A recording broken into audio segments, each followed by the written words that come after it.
Hello ಎಲ್ಲರಿಗೂ 5 ಗಂಟೆ ಬೆಳಿಗ್ಗೆ 10ನೇ ತಾರೀಕು ಶುಭೋದಯ. ಈಗ ನಿಮಗೆ ನಾಳೆ ನಾಡಿದ್ದು ಆಚೆ ನಾಡಿದ್ದು Nifty and bank Nifty share ಮಾರ್ಕೆಟಿನ ಉಟಲ್ ಪಟಲ್ ಯಾವ ರೀತಿಯಲ್ಲಿ ನಡೀತದೆ ಅನ್ನೋದು ನನ್ನ ಒಂದು ಪ್ರಯೋಗ. ಸೊ ಇದನ್ನೇ ನೀವು ನಂಬಿಕೊಂಡು ಇನ್ವೆಸ್ಟ್ಮೆಂಟ್ ಮಾಡಬೇಡಿ. ಕಾರಣ ನನ್ನ ಪ್ರಯೋಗವನ್ನು ಸರಿಯಾಗಿ ನೋಡಿ ಒಂದು 10 ಸರ್ವತೋಭದ್ರ ಚಕ್ರವನ್ನು ನೀವು ಹಾಕಿ ಅದನ್ನು ಅನಲೈಸ್ ಮಾಡಿ ಆಮೇಲೆ ಕಂಕ್ಲೂಷನ್ಗೆ ಬನ್ನಿ. ಆಮೇಲೆ ನಿಮ್ಮ ಮನಸ್ಸು ಗಟ್ಟಿಯಾದ ಮೇಲೆ ನೀವು ಇನ್ವೆಸ್ಟ್ ಮಾಡಿ. ಆಯಿತಾ? ಯಾತಕ್ಕೆ ಹೇಳ್ತಾ ಇದ್ದೀನಿ ಅಂದರೆ, ನಾಳೆ ನನ್ನನ್ನು ನೀವು ಶಿಕ್ಷಿಸಬಾರ್ದು. ಏನೋ ಸಾಲಕ್ಕೆ ಸೋಲಕ್ಕೆ ಶೂಲಕ್ಕೆ ನೀವೇ ಕಾರಣ ಅಂತೇಳಿ ಹೇಳಬಾರ್ದು. ಹೇಳಿದ್ದೇನೆ. ಇದು ಒಂದು ಯೂಟ್ಯೂಬಿನಲ್ಲಿ ವಿಡಿಯೋ, ನನ್ನ ಒಂದು ಖುಷಿಯನ್ನು ನಿಮ್ಮ ಜೊತೆಗೆ ಹಂಚ್ಕೊಳ್ತಾ ಇದ್ದೀನಿ. ನಾನೇನು ಬ್ರಹ್ಮನಲ್ಲ, ತಿಳ್ಕೊಳ್ಳಿ. ಇದೊಂದು ಆಸ್ಟ್ರಾಲಜಿಯಲ್ಲಿ ಸಿಗುವಂಥ ಫೈನಾನ್ಷಿಯಲ್ ಆಸ್ಟ್ರಾಲಜಿ. ಅದನ್ನು ಹೇಗೆ ಅಂತ ನಿಮಗೆ ವಿವರಣೆ ಮಾಡ್ತಾ ಇದ್ದೇನೆ. ಚಂದ್ರ ಸೂರ್ಯ ಫಾಸ್ಟ್ ಮೂವಿಂಗ್ ಪ್ಲ್ಯಾನೆಟ್ ನಭೋಮಂಡಲದ ಝೋಡಿಯಾಕಿನಲ್ಲಿ ಚಂದ್ರನೇ ಮುಖ್ಯ ಕಾರಣ ಮೇಲೆ ಕೆಳಗೆ ಹೋಗಲಿಕ್ಕೆ. ಶೇರ್ ಮಾರ್ಕೆಟ್ ಒಂದು ರೀತಿಯಲ್ಲಿ ಲಿಕ್ವಿಡಿಟಿ ಅಂತ ಹೇಳ್ತೇವೆ. ಶೇರ್ ಮಾರ್ಕೆಟ್ ಶೇರ್ಸ್ ಈಗ ಇನ್ವೆಸ್ಟ್ ಮಾಡಿದ್ರಿ, ಇನ್ನೊಂದು ಕ್ಷಣದಲ್ಲಿ 19 ರೂಪಾಯಿ ಜಾಸ್ತಿ ಆಯಿತು ಅಂದರೆ ಇಮಿಡಿಯೇಟ್ಲಿ ನೀವು ಮಾರಲಿಕ್ಕೆ ಹೊರಟ್ರಿ. ಕೆಲವರು ಒಂದೇ ದಿವಸದಲ್ಲಿ ಸುಮಾರು ಲಕ್ಷ ಕಳ್ಕೊಂಡವರು ಇರ್ತಾರೆ. ತಿಳ್ಕೊಳ್ಳಿ. ಇದಕ್ಕೆ ಮನಸ್ಸು ಗಟ್ಟಿ ಇರಬೇಕು. ಎಮೋಷನಲ್ ಪೀಪಲ್, BP ಇದ್ದವರು ಆಡಬೇಡಿ ದಯವಿಟ್ಟು ಹೇಳಿದೆ. ಆದರೆ ಕುದುರೆ ರೇಸ್ಗಿಂತ ಇದು ಒಂದು ರೀತಿಯಲ್ಲಿ ಸೇಫ್ ಅಂತ ನಾನು ಹೇಳ್ತೇನೆ. ಒಂದು ಲಿಮಿಟ್ ಇಟ್ಕೊಳ್ಳಿ, 50,000 ಅಷ್ಟೆ. ದುಡ್ಡಿದ್ದವ್ರಿಗೆ ಹೇಳೋದು, ದುಡ್ಡಿಲ್ಲದವರು ಜಸ್ಟ್ ತಮ್ಮ ಲಕ್ಕನ್ನು ನೋಡ್ಬೋದು. 50,000ದಲ್ಲಿ ಆಟ ಆಡಬೇಕು, ಅದಕ್ಕಿಂತ ಜಾಸ್ತಿ ಹೋಗಬಾರ್ದು. ಮನಸ್ಸು ಕಂಟ್ರೋಲ್ ಇರಬೇಕು, ತಿಳ್ಕೊಳ್ಳಿ. ಶುಭ ಗ್ರಹಗಳು ಚಂದ್ರನ ಮೇಲೆ ಇಟ್ಕೊಳ್ಳಿ. ವೇದವನ್ನು ಮಾಡಿದವಾಗ ಮಾರ್ಕೆಟ್ ಡೌನ್. ಮೆಲ್ಫಿಕ್ ಪ್ಲಾನೆಟ್ಸ್ ರಾಹುಕೇತು, ಅದರಲ್ಲಿ ಎಸ್ಪೆಷಲಿ ರಾಹುಕೇತು ವೇದವನ್ನುಂಟು ಮಾಡಿದಾಗ ಮಾರ್ಕೆಟ್ ಅಪ್. ಸಿಂಪಲ್ ಸೂತ್ರಗಳು. ಇನ್ನು ಕುಂಡಲಿಯಲ್ಲಿ ಬೇಕಾದರೆ ನೀವು ದೃಷ್ಟಿಸಬಹುದು. ಈಗ 11 ಜನವರಿ ನಾಳೆ ಮಂಡೇ 9 ಗಂಟೆ 15 ಮಾರ್ಕೆಟ್ ಓಪನ್. ಆವಾಗ ರಾಹು ವೃಷಭದಲ್ಲಿ ಉಚ್ಚನಾಗಿದ್ದಾನೆ. ಅವನ ದೃಷ್ಟಿ ಎಲ್ಲಿದೆ? ಅವನ ದೃಷ್ಟಿ ಬುಧನ ಮೇಲಿದೆ. ಬುಧ ಗುರು ಶನಿ ಮೇಲೆ. Guru Shani slow moving planets. Shani ಬಹಳ ಸ್ಲೋ, ಗುರು ವರ್ಷದಷ್ಟು ಸ್ಲೋ. ಯಾಕಂದರೆ ಶನಿ 2.5 ವರ್ಷ ಆದರೆ ಇವನು 13 ತಿಂಗಳು, 1 ವರ್ಷ 13 ಅಥವಾ 13 ತಿಂಗಳು. ಬುಧ ಕೂಡ ಸೂರ್ಯನ ಆಸುಪಾಸಲ್ಲೇ ಇರ್ತಾನೆ. ಬುಧ ಯಾರು? Is a trade king. ಮುಖ್ಯ ಟ್ರೇಡಿಗೆ ಅವನೇ ಕಾರಣ Budha. Okay. So Rahu through 5th aspects ಅಥವಾ ಹೌದು, ಯಾಕಂದರೆ ರಾಹು ರೆಟ್ರೋಗ್ರೇಡಲ್ಲಿ ಹೋಗ್ತಾ ಇದ್ದಾನೆ. ನೋಡಿ, ಇಲ್ಲಿ ಸರ್ವತೋಭದ್ರ ಚಕ್ರದಲ್ಲಿ ಹಾಗೆ ನೀವು ಯಾವ ಗ್ರಹಗಳು ರೆಟ್ರೋಗ್ರೇಡಲ್ಲಿ ಹೋಗ್ತಾವೋ ಆವಾಗ ಹಿಂದಿನ ಇದನ್ನು ತೆಗೆದುಕೊಳ್ಬೇಕು. ಯಾವುದು? ಹಿಂದಿನ ನಕ್ಷತ್ರವನ್ನು ತೆಗೆದುಕೊಳ್ಬೇಕು. ನಿಮಗೆ ಹೇಳುವುದಕ್ಕಿಂತ ತೋರಿಸುವುದು ಒಳ್ಳೆಯದು. ನಾನು ಹೇಳ್ತೇನೆ ನಿಮಗೆ. ಇಲ್ಲಿ 11 ನಾಳಿನ ಡೇಟಿಗೆ ಓಪನ್ ಮಾಡ್ತೇನೆ ನಾನೀಗ. ಓಪನ್ 11. ಓಕೆ. ಈಗ ಸರ್ವತೋಭದ್ರ ಚಕ್ರಕ್ಕೆ ಹೋಗ್ತೇನೆ. ಸರ್ವತೋಭದ್ರ ಚಕ್ರ ರಾಹುವಿನ ಮೇಲೆ right mouse click highlight this. ನೋಡಿ, ಇಟ್ ಈಸ್ ಮೃಗಶಿರ, ರೋಹಿಣಿ, ಕೃತಿಕಾ, ಭರಣಿ, ಅಶ್ವಿನಿ, ರೇವತಿ ಮೇಲೆ ದೃಷ್ಟಿ ಹೋಯಿತು. ರೇವತಿ ಯಾವುದು? ಬುಧನ ನಕ್ಷತ್ರ. ಡೈರೆಕ್ಟ್ ರವಿಯ ಮೇಲೆ ಬಿದ್ದಿದೆ. ಆಮೇಲೆ ಚಿತ್ತಾ ನಕ್ಷತ್ರದ ಮೇಲೆ ಇದೆ. ಹೌದಾ? ಉತ್ತರಾಷಾಢ ನಕ್ಷತ್ರದಲ್ಲಿ ರವಿ ಇದ್ದಾನೆ 11ನೇ ತಾರೀಕು. ನೋಡಿ, 11ನೇ ತಾರೀಕು ನೀವು ಕುಂಡಲಿ ನೋಡಿದ್ರೆ ನೋಡಿ, ಸೂರ್ಯ ಉತ್ತರಾಷಾಢ 1ನೇ ಪಾದದಲ್ಲಿದ್ದಾನೆ. ಚಂದ್ರ ಪೂರ್ವಾಷಾಢ ನಕ್ಷತ್ರ 1ನೇ ಪಾದದಲ್ಲಿದ್ದಾನೆ. ಸೊ ಉತ್ತರಾಷಾಢ 1 ರವಿಯ ರಾಹುವಿನ ದೃಷ್ಟಿ ಬಿದ್ದಿದೆ. ಓಕೆ, ಆದ್ದರಿಂದ ರಾಹು ಮತ್ತು ಚಂದ್ರನ ಮೇಲೆ, ರಾಹು ಕೂಡ ಲ್ಯೂಮಿನರೀಸ್, ಫಾಸ್ಟ್ ಮೂವಿಂಗ್ ಪ್ಲಾನೆಟಲ್ಲಿ ಅದು ಒಂದು. ಕೇವಲ ಒಂದೇ ತಿಂಗಳು ತೆಗೆದುಕೊಳ್ತಾನೆ. ಚಂದ್ರ 2.25 ದಿವಸ. ಈಗ ಇಲ್ಲಿ ನೀವು ಯಾವ ರೀತಿಯಲ್ಲೂ ಮಾಡ್ಬೋದು. ನಿಮಗೆ ನೋಡಬೇಕಾದ್ರೆ highlight vedhas aspects and lattas on this. ನೋಡಿ, ರೇವತಿ, ಉತ್ತರಾಷಾಢ, ಚಿತ್ತಾ ನಕ್ಷತ್ರ, ರಾಹು. ಚಂದ್ರ ಸಾಮಾನ್ಯವಾಗಿ ಪೂರ್ವಾಷಾಢ, ಆಮೇಲೆ ಉತ್ತರಾಷಾಢ ರವಿ ಜೊತೆಗೆ ಸೇರ್ಕೊಂಡ್ಬಿಡ್ತಾನೆ. ನೋಡಿ, ತಿಳ್ಕೊಳ್ಳಿ. ಅಂದರೆ ಈಗ ನಾವು ವಿಶ್ಲೇಷಣೆಗೆ ಹ್ಯಾಂಗೆ ಹೊರಟೆ ಅಂದರೆ, ಬೆಳಗ್ಗೆ 9:15 ಸ್ವಲ್ಪ ಶುರು ಆಯಿತು ರಾಹುವಿನ ದೃಷ್ಟಿ. ಯಾವುದು? Rahu is malefic planet. So market from dip to ಮೇಲ್ಗಡೆ ಹೋಗ್ತಾ ಇರುತ್ತೆ. ಐ ಕೆನಾಟ್ ಶೋ ಅದರ ಒಂದು ಕರ್ವ್ ತೋರಿಸ್ಬೋದಿತ್ತು ನಿಮಗೆ. ಸೊ ನಿಮಗೆಲ್ಲ ಗೊತ್ತಿರುತ್ತೆ. ಸೊ ನೋಡುವ, ಎಲ್ಲರೇ ಇರುತ್ತೆ, ನೋಡೋಣ. ನಾನು ಮಾಡ್ತೇನೆ, ಇದನ್ನು ಓಪನ್ ಮಾಡ್ತೇನೆ, ಆಯಿತಾ? ಇಲ್ಲಿ ಗೂಗಲಲ್ಲಿ I will search. Okay, Nifty value 8 ಜನವರಿ. ಈಗ 8 ಜನವರಿ ತಗೊಳ್ತೇನೆ. Okay, Nifty value, Nifty and bank Nifty value. ಹಾಂ, key 14,100 and 14,000 level.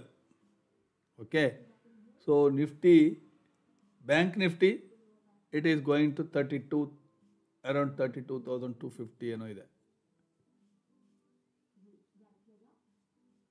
Okay,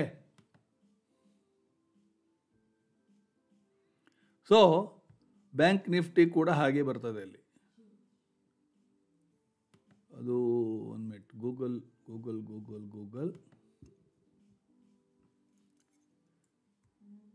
bank Nifty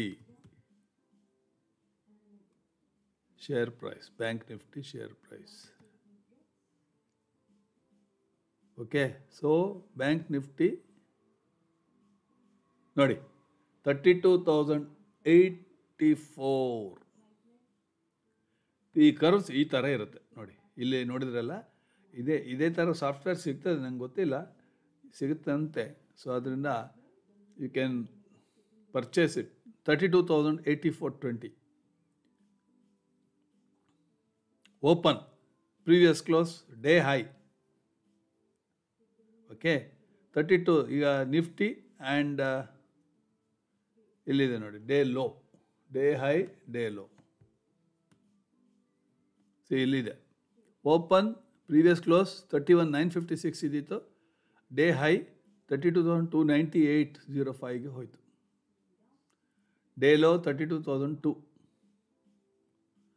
ಇದು ಭಾಳ ಇಂಪಾರ್ಟೆಂಟ್ ನೋಡಿ. ಇಲ್ಲಿದೆ ನೋಡಿ, see how it is going up.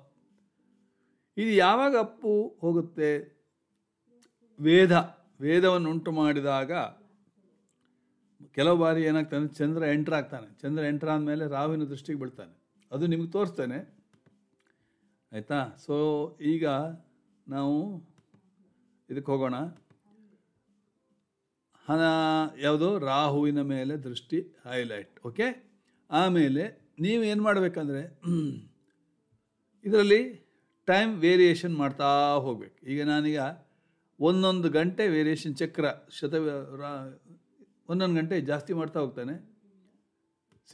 ಒಂದು ಗಂಟೆ ಜಾಸ್ತಿ ಮಾಡಿದೆ. ಇಲ್ಲಿ ನೀವು ಬೇಸಿಕಲ್ಲಿ ಹೋದರೆ ಈಗ ನೋಡಿ 10 ಗಂಟೆ 15 ನಿಮಿಷ ಆಯಿತು, ಹೌದಾ? ಸೊ ಚಕ್ರ ಸರ್ವತೋಭದ್ರ ಚಕ್ರದಲ್ಲಿ ಏನಾದರೂ ವ್ಯತ್ಯಾಸ ಇದೆಯಾ ನೋಡಿ. 11:15 ಆಯಿತು, 12:15 ಆಯಿತು, 13:15 ಆಯಿತು, ಮಧ್ಯಾಹ್ನ 14:15 ಆಯಿತು. ಈಗ ನೋಡೋಣ ಇಲ್ಲಿ ಬೇಸಿಕ್ಸಲ್ಲಿ 14:15, 2 ಗಂಟೆ 15 ನಿಮಿಷ. ಸರ್ವತೋಭದ್ರ ಚಕ್ರದಲ್ಲಿ ಏನಾದರೂ ಇಲ್ಲ ವ್ಯತ್ಯಾಸ ಉಂಟಾ? ಇಲ್ಲ, ಯಾಕಂದರೆ ರವಿ ಮೇಲೆ ಇದ್ದರಿಂದ 1 ತಿಂಗಳು ರವಿ ಅಲ್ಲೇ ಇರ್ತಾನೆ, ಆಯಿತಾ? ಇದನ್ನು ನೀವು ಯಾವಾಗ ಎಲ್ಲಿ ನೋಡಬೇಕು ಅಂದರೆ ಈ 2 ದಿವಸಗಳು ಅದೇ ರೀತಿ ಇರ್ತದೆ. ಈಗ ನಾನು ಡೇ ಚೇಂಜ್ ಮಾಡ್ತೇನೆ ನೋಡಿ.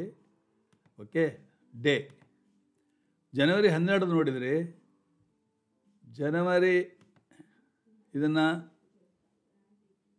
ಸಾರಿ 11 ಆಯಿತಾ, 12ಕ್ಕೆ ಹೋದೆ, ಆಮೇಲೆ ಅವರ್ 9 ಗಂಟೆ 15 ನಿಮಿಷಕ್ಕೆ ಹೋಗ್ತಾನೆ. ಓಕೆ, 11, 12, 11, 15, 10, 15, 9, 15. ನಾವು ಗೋ ಟು ಸರ್ವತೋಭದ್ರ ಚಕ್ರ. ಏನು ಚೇಂಜ್ ಆಯಿತಾ? ಇಲ್ಲ.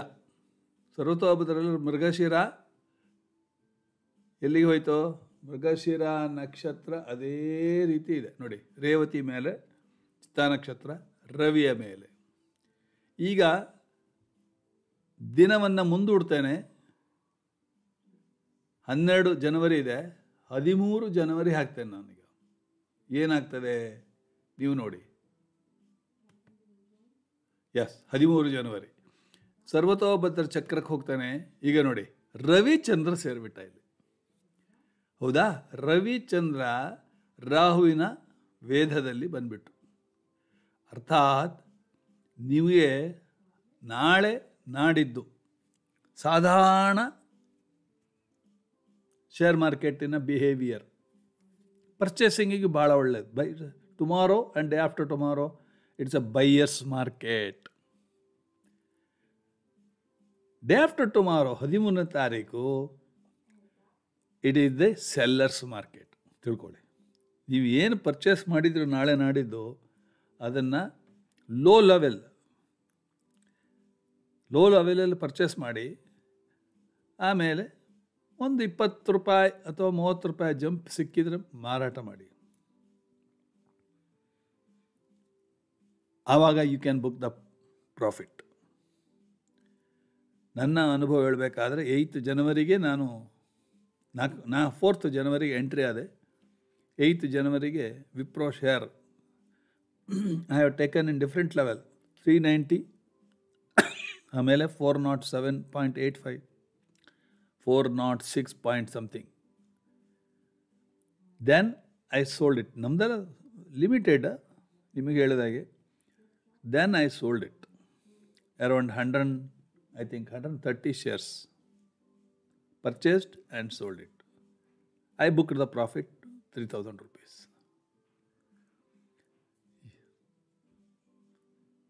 ಅವರ ಖರ್ಚುಗಳೆಲ್ಲ ಬರೀ ಒಂದು 150 ಒಳಗಿದೆ ಇರುತ್ತೆ ಅಂತೇಳಿ. So 3,000 and odd, 200 and something, 150 ಹೋಯ್ತು. 3,000 rupees net profit for 4 days. Of course capital ಗೇನಲ್ಲಿ ಬರುತ್ತೆ, ತಿಳ್ಕೊಳ್ಳಿ. ಅದೆಲ್ಲ ನಿಮ್ಗೆ ಗೊತ್ತಿರಬೇಕು. ಯಾತಕ್ಕೆ ಹೇಳ್ತಾ ಇದ್ದೇನೆ, ಇದನ್ನು ನೀವು ಸ್ಟಡಿ ಮಾಡಿದರೆ ನಿಮಗೆ ಒಂಥರ ಇಂಟ್ರೆಸ್ಟಿಂಗ್ ಇರ್ತದೆ. ಇದು ಕೆಲವು ಬಾರಿ ಗುರು ಬುಧ ಅವರ ದೃಷ್ಟಿ ಕೂಡ ಯಾವುದಾದ್ರು ಪ್ಲ್ಯಾನೆಟ್ ಮೇಲೆ ಇದೆಯೋ ಹೀಗೆ ನೋಡಬೇಕು. ನೋಡಿ, ಗುರು ಬುಧ ಯಾವ ಪ್ಲ್ಯಾನೆಟ್ ಇದೆಯಾ? ಇಲ್ಲ. ಧನಿಷ್ಠ ನಕ್ಷತ್ರ, ಆಯಿತಾ? ಅದನ್ನು ನೀವು ನೋಡಬೇಕಾದ್ರೆ you can go on changing the date. ನೀವು ಮನೆಯಲ್ಲಿ ಏನೂ ಕೆಲಸ ಇಲ್ಲದೆ ಆದರೆ ಶನಿಯ ಒಂದು ಹೈಲೈಟ್ ನೋಡೋಣ. ನೋಡಿ, ಯಾವ ಗ್ರಹದ ಮೇಲೂ ಇಲ್ಲ. ರವಿಚಂದ್ರನ ಹೈಲೈಟ್ ನೋಡಿ. ಈಗ ನೋಡಿ, ರಾಹುನ ಮೇಲೆ ಇದೆ. ಆಮೇಲೆ ಶುಕ್ರನ ಮೇಲೆ ನೋಡಿ, ಎಲ್ಲಿದೆ? ಶುಕ್ರ ರೇವತಿ, ಆಮೇಲೆ ಪುನರ್ವಸು ಪ್ಲಸ್ ಚಿತ್ತಾ ನಕ್ಷತ್ರ. ಸೊ ಮೊನ್ನೆ ಯಾಕೆ 8th ಜನವರಿ ನೀವು ನೋಡಿದ್ದೀರಿ, ಆಯಿತಾ? 8th ಜನವರಿ ಯಾಕೆ ಉತ್ತಲ್ ಪಟಾಲ್ ಆಯಿತು ಅಂತ. ಈಗ ಚಂದ್ರ ಎಲ್ಲಿ ಬರ್ತಾನೆ ಅಂದರೆ, ಈಗ ನಾನು ಹೇಳ್ತೇನೆ ಅದಕ್ಕೆ ಮೋಸ್ಟ್ಲಿ ರಾಹುವಿನ ಆ್ಯಕ್ಸಿಸಲ್ಲಿ ನೋಡಿ. ಈಗ ರಾಹುವಿನ ಆಕ್ಸಿಸ್ ಇಲ್ಲಿ ಬಂದಿದ್ದಾರೆ, ಅದು ತಿಳ್ಕೊಳ್ಳಿ. ಯಾವುದಿದು? ಕಾಳಸರ್ಪದ ಆಕ್ಸಿಸ್. ದಟ್ ಮೀನ್ಸ್ ಎಂಟೈರ್ ಈ ಬೆಲ್ಟ್ ಇದೆಯಲ್ಲ, ಎಂಟೈರ್ ಈ ಬೆಲ್ಟಲ್ಲಿ ಶೇರ್ ಮಾರ್ಕೆಟ್ ಸ್ವಲ್ಪ ಮೇಲೆ ಕೆಳಗೆ ಹೋಗ್ತಾ ಇರುತ್ತೆ. ಸೊ ಮೇಲಕ್ಕೆ ಅಂದರೆ ಒಂದು ಥರ ಸಂಚಲನ ಮೂಡ್ತದೆ, ವೇವ್ಸ್, ಸಮುದ್ರದಲ್ಲಿ ವೇವ್ಸ್ ಬಂದಾಗಿ. ಸೊ ರಾಹುವಿನ ಇದರಲ್ಲಿ ಇದ್ದಾನೆ, ಆಯಿತಾ. ಆಮೇಲೆ ಬುಧ ಮುಂದಕ್ಕೆ ಹೋಗ್ತಾನೆ. ಸೊ ಬುಧಕ್ಕೆ ಮುಂದೆ ಹೋದಾದ ರಾಹುವಿನ ಗ್ರಿಪ್ಪಿನಿಂದ ತಪ್ಪಿ ಹೋಗ್ತದೆ. ಟ್ರೇಡ್ ಕಿಂಗು ಅವನ ಒಂದು ಯಾವಾಗ ಮುಂದೆ ಹೋಗ್ತಾನೆ ಅನ್ನೋದನ್ನು ನೀವು ದೈನಂದಿನ ಚಾರ್ಟನ್ನು ನೋಡಿ ಇದು ಮಾಡ್ಬೋದು. ನಾನು ಪಂಚಾಂಗ ಈಗ ನೋಡ್ತೇನೆ, ಬುಧ ಯಾವಾಗ ಮುಂದೆ ಹೋಗ್ತಾನೆ ಅಂಥೇಳಿ ನೋಡ್ತೇನೆ. ಜನವರಿಯಲ್ಲಿ ನೋಡಿ ಬುಧ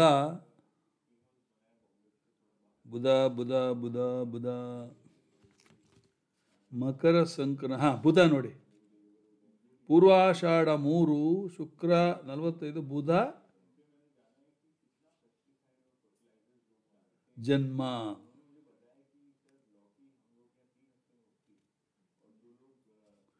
ಐ ಥಿಂಕ್ 18-19ನೇ ತಾರೀಕು ಬುಧ ಮುಂದೆ ಹೋಗ್ತಾನೆ. ನೋಡೋಣ, ನಾವು ಅದನ್ನೇ ಈಗ ಮುಂದೆ ಹಾಕಿ ನೋಡೋಣ. ಡೇ ಓಕೆ, ಇಲ್ಲೇ ನೋಡೋಣ. 14ನೇ ತಾರೀಕು, 15ನೇ ತಾರೀಕು ನೋಡಿ. 15ನೇ ತಾರೀಕು ನೋಡ್ಕೊಳ್ಳಿ ಏನಿದೆ. ಚಂದ್ರ, ರವಿ, ಬುಧ, ಶನಿ, ಗುರು, ಸರ್ವತೋಭದ್ರ ಚಕ್ರ ನೋಡಿ. ಸರ್ವತೋಭದ್ರ ಚಕ್ರದಲ್ಲಿ ಹೈಲೈಟ್ ಅಗೈನ್ ರವಿ ಮೇಲೆ ಬಂತು. ಆದರೆ ಇಲ್ಲಿ ದೃಷ್ಟಿ, ರಾಹುವಿನ ದೃಷ್ಟಿ ಈ 1, 2, 3, 4, 5 ಗ್ರಹಗಳ ಮೇಲೆ ಇದೆ ತಿಳ್ಕೊಳ್ಳಿ. ಅವತ್ತಿನ ದಿನ 15ನೇ ತಾರೀಕು ಭಾಳ ಜೋರಾಗಿರುತ್ತೆ. 14ನೇ ತಾರೀಕು ಹಾಗೆ, 13, 14, 15 ಎಸ್ ಆಯಿತಾ. 16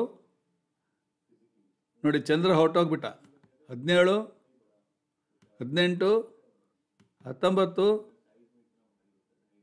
20, 21, 22, 23, 24, 25, 26.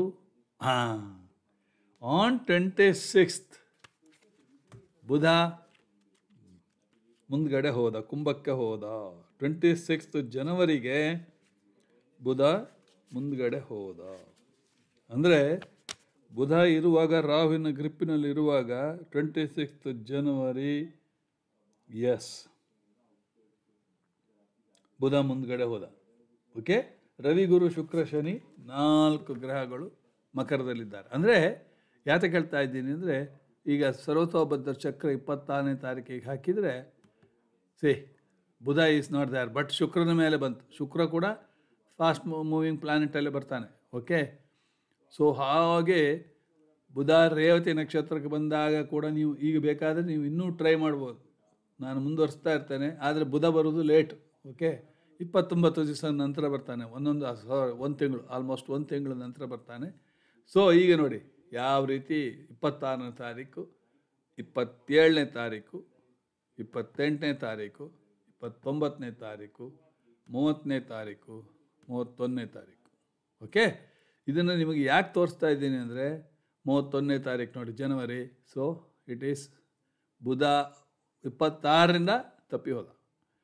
ಸೊ ಆಗ ಇಟ್ ಈಸ್ ಬಯರ್ಸ್ ಮಾರ್ಕೆಟ್ ತಿಳ್ಕೊಳ್ಳಿ. Market will be low. So ಯಾವುದೇ ದೊಡ್ಡ ಗ್ರಹಗಳು, ಮಂದ ಗ್ರಹಗಳು, ಶನಿಯ ದೃಷ್ಟಿ, ಶನಿಯ ವೇದ ಅಥವಾ ಗುರುವಿನ ವೇದ ಎಲ್ಲ ಬಿತ್ತು ಅಂದರೆ ಸ್ವಲ್ಪ ಮಟ್ಟಿಗೆ ಇದು. ಶನಿ ಮೇಲ್ಫಿಕ್ಕು, ಸೊ ಅದರಲ್ಲಿ ಮಂದ ಗ್ರಹ. ಓಕೆ, ಗುರು ಬೆನಿಫಿಕ್ ಪ್ಲಾನೆಟ್ಸ್ ಯಾವುದು? ಗುರು, ಶುಕ್ರ ನೋಡಿ. ರಾಹುವಿನ ಮೇಲೆ ಇದು ಶುಕ್ರನ ದೃಷ್ಟಿ ಆಸ್ಪೆಕ್ಟ್ ವೇದ ಆಗಿದ್ದರೆ ಸ್ವಲ್ಪ ಡೌನ್ ಆಗಿರುತ್ತೆ, ಯಾಕಂದರೆ ಬೆನಿಫಿಕ್ಕಲ್ಲಿ ಬಂದುಬಿಡುತ್ತೆ. ಓಕೆ, ಸೊ ಇದಿಷ್ಟು ನನ್ನ ಒಂದು analysis, future analysis. Thank you very much. God bless you, but don't blame me. 9481156540 my mobile.